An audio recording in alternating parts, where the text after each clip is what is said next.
Hello everyone, my name is Relax and Panic, and this is another reaction to Sakurasou no Pet na Kanojo episode 2. And well, before we start off with what I normally say, let me tell you something. Once I did the recording, which I do before I record this video, right? And I finished, I realized that whysoever, and I still haven't figured out why, this wonderful microphone of mine did not record at all. I mean, like zero, like nothing.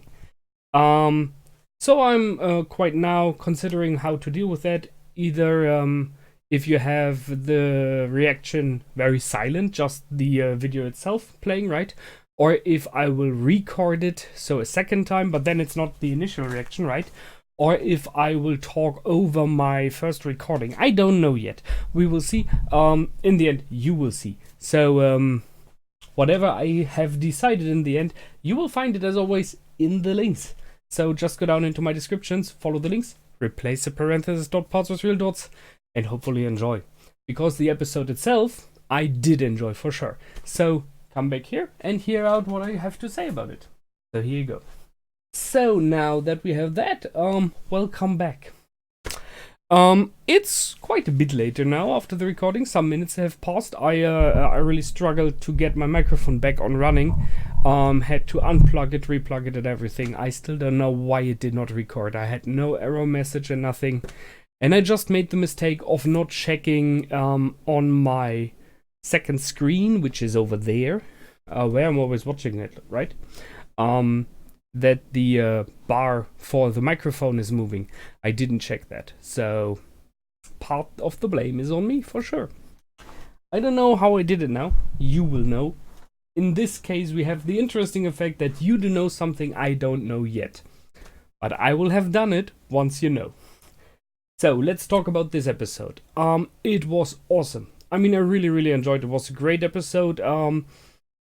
Brought more light on multiple characters, and I think it did once again showed the question of, at least the beginning of this season of this series is about Sorata struggling kind of to find his place and his way. The place right now he's not happy with, although I think it is a cool place, but he's struggling of finding a way, of a destination, of a where do I want to go? What do I want to become? Is there something that spurs me on, that drives me? Is there a goal, right? And he hasn't found that for himself yet. So that's what he thinks about, what his main problem is. And thus he doesn't know where he wants to go. I can understand that he's not sure if he's in the right spot either. So, yeah, well, that's a bit of a problem. And if you're surrounded by people who do have like a gift or do have a destination or a goal to go for, that makes it even more complicated. I can understand that. I had the same problem very long, not about the gifted people, but about the idea of where do I want to go? What is my finish? Do you want, I don't know, want to become fire department member, a police officer? Do you want to have a specific job, right, as example? Or do you want to build a house and that's your goal for life, whatsoever? Or do you want to plant 1 million trees, as some people do? Something like that. If you don't have something like that, it is hard to live in a world where you realize that you are meant to have like a goal. Because people are like, it feels like the society wants you to specify what your goal is, what your plans are, what your dreams are. And if you're then in such a world and you realize, hey man, I, you know, it may sound strange, but I'm quite happy at where I am.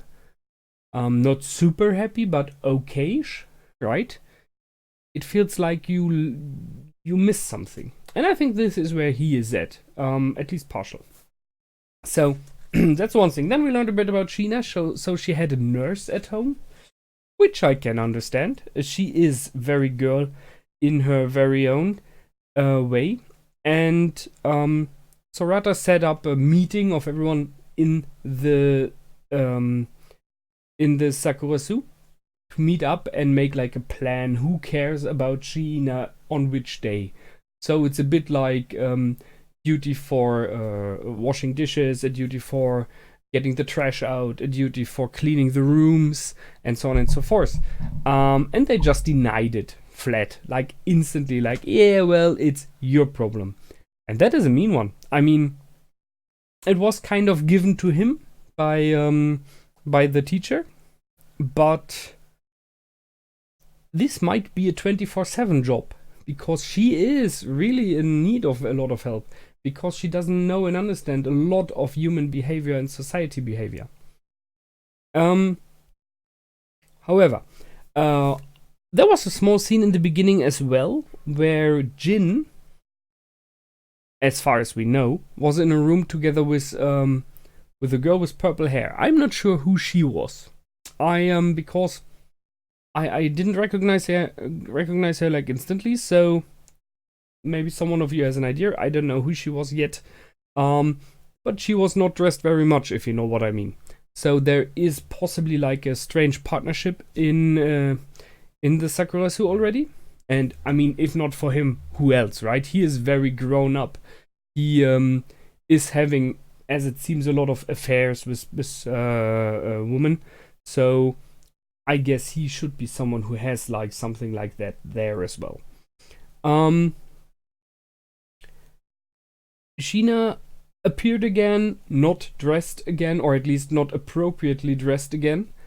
And there was, I mean, there's a little bit in there. So she was dressed like that because she says that Misaki said that she should do it because Sorata would like that. I mean, sure. Misaki does stuff like that all the time. She is very open when it comes to that. You can see that later on when it is the birthday of Jin, so that she does stuff like that. But the fact that Sheena did it, although it is very close to her normal behavior, I think she there was this moment in, and I would like to please you. I would like it if you like something. So there is a small gesture from Sheena towards Sorata in the meaning of I like you, and I want to please you, right? So, then we had the whole scene in the store where Ayoma is working, which was funny. I mean, sorry, but it was hilarious in parts. However, the fact that Sheena is not aware that she isn't meant to eat in a store once again shines the same light that we had already. She is completely unaware of human... No, that's not right. Not human interaction, of our society's interaction, of the ethics and the general behavior we think should be normal, right? So, due to society, we have learned that it is normal to dress, and you do not undress in public. You do not eat in stores because you first have to pay. That is what we learn, right, as kids.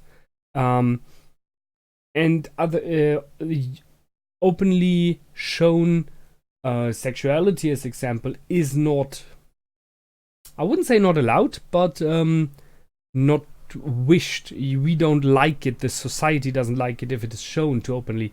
So the fact that Misaki, as example, is so openly sexualized, so openly with her body and possibly those of others, is already on the edge. It is this thing of she is kind of a genius, but she is weird as well. And I think Sheena is in many ways one step further, you could say. She is like completely drawn back from society. So sure, you could question if she was not raised up by her parents learning that. It might be partially, sure. But I always remember that there are those very gifted geniuses who tend to have it feels a bit like a compensation by nature, while having an extremely gift, like in her case, arts, being very good at arts, as a negative impact. However, she has a lot of social problems and awkwardnesses. So I'm not sure what it is called. There is there are those people who have that a lot. But I mean, I guess you know what kind of people I mean. So, as example, if you take the movie Rain Man, you have the same idea. Someone who is handicapped in harsh ways. In this case, Sheena is not handicapped in this very negative seeming way at first time, and it's slippery slope here. What I'm talking about, right? So it's with all respect I can give to those people. It's not disrespectful. So while being disabled in one way or the other, they do have incredible insight in specific fields of mathematics, of arts, as example, in many forms. So I think this is where it might be leading here. So that she is someone who is gifted in her specialization, which is drawing, painting, right? But on the other hand, this comes with the problem that she is having problems adapting to society and is kind of left out. What, however, is weird here is the thing that she is learning. So when the stuff that Sorata told her this episode, she took in. She understood. Well, I'm not sure if she understood, but she accepted it and was repeating it and tries to live by it. So she is not eating in the end of the episode in the store because Sorata told her you first have to pay, right? So this gives me the question if either this is not, if like Sorata is someone who's able to influence her there on a very, very high level, and thus this is a story of him becoming like an important person for her, right? Someone that can lead her through life. Or if she really was never taught that by her family and where she grew up, right? She had a nurse, so I guess that's a weird thing. I mean, we'll miss a lot of background information about her. It is, however, in the end of the episode that we learn that she is not some gifted girl, right? She is already a known figure in the world. So she is the artist. And there we have the word genius inside in those articles that we've seen. Being photographed in front of her pictures, who are all stills. So it's always nature, from what I've seen, flowers and landscapes. So they're all stills in the meaning of no life inside of. I don't think there was even animal life, but for sure never a human being in those pictures. And now she wants to go for manga. She wants to draw people, human interaction. And I see that she needs to learn that from kind of zero. Because if you want to draw manga, and you want, which is very often focused around people interacting with each other, you have to, on the one hand, be able to draw the human body, which she trained kind of in this episode, and I can see that you have to understand the human body to draw it good, to paint it good. On the other hand, if a manga has no emotions in it, no interaction, no feelings, then it is boring and cold. So you need that as well. And this is, I think, one of her main problems right now. She has to get the concepts of human interaction, of society, of groups, to put that into a manga. So this is something she is learning right now. I can only guess that she herself chose to change her style, to change her art form. And it is very likely, from how I understand society nowadays, for many people it would seem like a step down.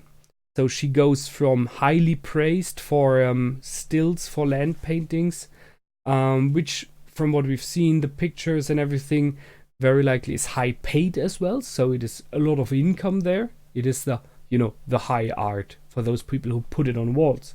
And manga is still considered to be, for many people, more like a, this it's just manga thing.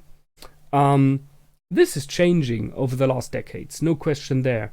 Together with all the superhero movies and everything as example, which is very related to manga. So this is changing, and I think there are some people who are putting those on their walls by now, and they are growing up. So that's something that will change more and more.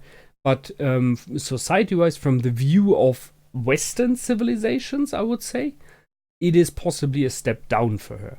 However, if she shows that herself, I think it is a good step, because it is this moment of, you are good at that. You are like the name at this art form. So why not try something different? I mean, if you're on the top, you can either try and struggle to stay there and just do the same again and again, or you try to do more to infuse new stuff in. I mean, the best option in the end would be if she would draw those landscapes with people in it as example. But to do that, she needs to learn how to draw people, and I think manga is a good way of doing that. So I can see why she's moving over. I'm guessing that she's the one who chose that. So, and I think for her as a human being in the development, it's a cool thing as well.